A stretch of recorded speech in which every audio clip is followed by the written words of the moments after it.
पत्नी अपने पति से कहती है, पता नहीं क्या हो गया है हमारी पायल को। कल रात को खाना भी नहीं खाया और रो भी रही थी। अभी सुबह जगाने गई तो वो फिर से रो रही थी। वजह पूछी तो बस इतना कहा कि प्लीज माँ, मुझे अकेला छोड़ दो। मुझे तो लगता है कि शायद उसे किसी ने प्यार में धोखा दिया है। डर लगता है कहीं वह खुद को नुकसान ना पहुंचाए। पति थोड़ी खामोशी के बाद कहता है, ठीक है, मैं देखता हूं। इतना कहकर वह अपनी बेटी के कमरे में जाते हैं। पिता बेटी के कमरे में गए और बोले, पायल, कैसी हो बेटा? बेटी ने कहा, प्लीज पापा, मुझे कुछ दिनों के लिए अकेला छोड़ दीजिए। पिता ने कहा, ठीक है बेटा, मगर एक शर्त है। बेटी बोली, बोलिए। पिता ने कहा, मैं तुम्हें एक बकवास सी कहानी सुनाना चाहता हूँ, तुम सुन लो, फिर हम तुम्हें डिस्टर्ब नहीं करेंगे, ओके? बेटी ने कहा, ठीक है, सुनाइए। पिता ने कहा, आज से करीब 20 साल पहले एक राजा हुआ करते थे, बेहद अमीर। उनके 2 बेटे थे। बड़ा बेटा बेहद आज्ञाकारी और ईमानदार था। उस राजा को अपने बड़े बेटे पर नाज था। उसकी शादी एक खूबसूरत लड़की से कर दी गई। फिर वह खूबसूरत लड़की, वो जो राजा की बड़ी बहू थी, गर्भवती हुई। घर में खुशियां ही खुशियां छा गई, मगर राजा की जिद थी कि बेटा ही हो। फिर राजा ने अपनी बहू के गर्भ का चेकअप करवाया तो पता चला कि गर्भ में तो लड़की है। राजा ने बेटे को हुक्म दिया कि लड़की को गर्भ में ही मार दिया जाए। आखिर बड़ा बेटा आज्ञाकारी था, ना तो करेगा नहीं। मगर पता नहीं उस पागल बेवकूफ लड़के को क्या सूझा। 2 दिन बाद अपना राजपाट, धन दौलत, शानो शौकत सब कुछ छोड़कर अपनी गर्भवती पत्नी को लेकर महल से गायब हो गया। सच कहूं तो वह बड़ा बेवकूफ और पागल था। लोग बेटियों को बोझ समझकर गर्भ में नष्ट कर देते हैं, और एक वह बेवकूफ पागल जिसने एक बेटी के लिए तमाम सुख सुविधाओं को ठोकर मार दी थी।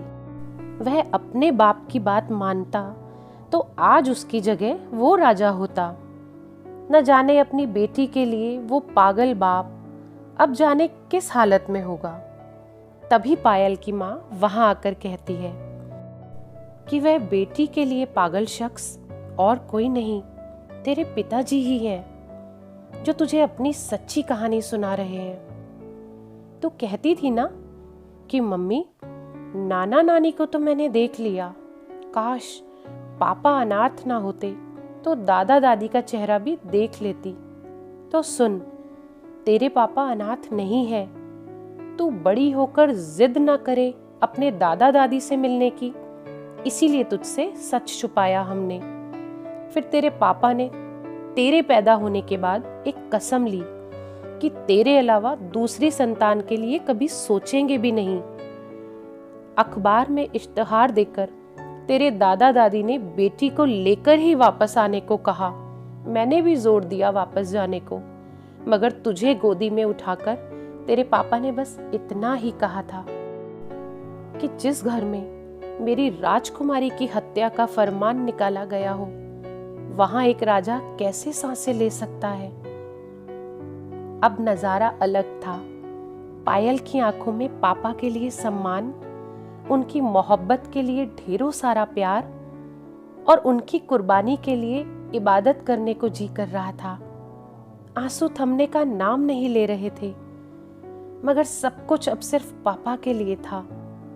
पापा ने बस आखिरी शब्द इतना ही कहे अपनी बेटी को, मैं नहीं जानता बेटा कि दुनिया तेरे बारे में क्या सोचती है, मगर तू मेरे लिए बेहद अनमोल है। भले मैं आज कहीं का राजा नहीं रहा, मगर तू कल भी, आज भी और सदा ही मेरी राजकुमारी ही रहेगी। बेटी ने दौड़कर अपने पापा को गले लगाकर रोते हुए कहा, पापा, आप असली राजा हो और मैं आपकी छोटी सी राजकुमारी। सबकी पलकें गीली थी। मगर वह एक नई सुबह की शुरुआत थी, जहां एक राजकुमारी फिर से अपनी सियासत में लौट आई थी।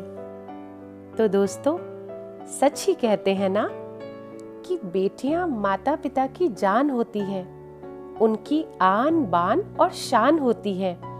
और बेटियां हर जगह कहाँ होती है, खुदा को जो घर पसंद आए वो वहां होती है। ये कहानी आपको कैसी लगी कमेंट करके जरूर बताइएगा, और इसी तरह की और प्रेरणादायक कहानियां सुनने के लिए इस चैनल को सब्सक्राइब करें। धन्यवाद।